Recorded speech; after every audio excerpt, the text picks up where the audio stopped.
சிம்லாவில் சட்டவிரோதமாக மசூதி கட்டப்பட்டதாக கூறி பேரணி சென்ற இந்து அமைப்பினர்களுக்கும் போலீசாருக்கும் இடையே தள்ளுமுள்ளு ஏற்பட்டது. முதலில் அது தொடர்பான காட்சிகளை பார்க்கலாம்.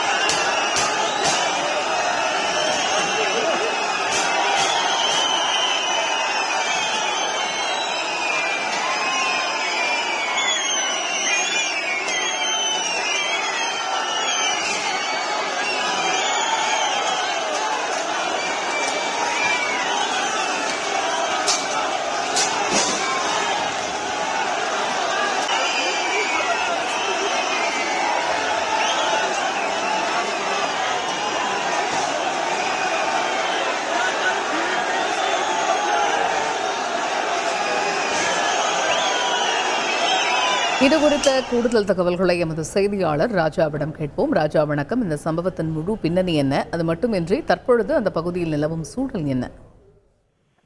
வணக்கம். இமாச்சல் பிரதேச மாநிலம் சிம்லாவில் உள்ள சட்டவிரோத மசூதிக்கு எதிராக இந்து அமைப்புகள் இன்று பந்த் செய்ய அழைப்பு எடுத்திருந்ததால் முக்கிய இடங்களில் பாதுகாப்பு மற்றும் கடுமையான சோதனைகள் அதிகரிக்கப்பட்டது. சஞ்சோலி பகுதியில் சட்டவிரோதமாக மசூதி கட்டப்பட்டதற்காக கூறப்படும் ஒரு பெரிய அளவில் இன்று பேரணி திட்டமிட்டிருந்தது.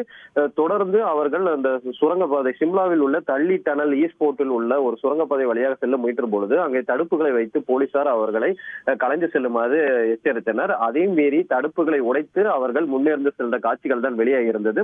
போராட்டக்காரர்களை கலைக்க ஒரு இடத்தில் போலீசார் தடையடை நடத்தியிருக்கிறார்கள். இன்னும் சில இடங்களில் கலைக்க தண்ணீர் பீச்சு அடித்து விரட்டவும் செய்திருக்கிறார்கள். ஆனால் போராட்டக்காரர்கள் விசில் அடித்தும் அந்த தண்ணீரை தடுக்க குடைப்பிடித்தும் அங்கே நடனமாடியும் அவர்கள் அந்த காட்சிகள் தான் வெளியாகி இருக்கிறது. இந்த மசூதி சட்டவிரோதமாக கட்டப்பட்டதாக அவர்கள் தரப்பு குற்றச்சாட்டாக இருக்கு. மசூதிக்கு ஒரு தளத்திற்கு மட்டும் அவர்கள் அனுமதி வாங்கிவிட்டு சட்டவிரோதமாக 4 மாடி கட்டி இருக்கிறதாகவும் ஒரு தரப்பு குற்றச்சாட்டாக இருக்கிறது. இது 10 வருடங்களாகியும் மசூதி மீது எந்த நடவடிக்கை எடுக்கவில்லை. இந்த சட்டவிரோத மசூதியை இடிக்க வேண்டும் என்று போராட்டக்காரர்களின் கோரிக்கையாக இருக்கிறது. கடந்த வாரம் வியாழக்கிழமை கூட ஒரு ஆர்ப்பாட்டம் இது தொடர்பாக நடைபெற்றது. மேலும் இந்த மசூதி தொடர்பான வழக்கு அங்குள்ள நீதிமன்றத்தில் விசாரணைக்கு உள்ளது குறிப்பிடத்தக்கது. தகவல்களுக்கு நன்றி ராஜா. செய்திகளை உடனுக்குடன் தெரிந்து கொள்ள உடனே சப்ஸ்கிரைப் பண்ணுங்க.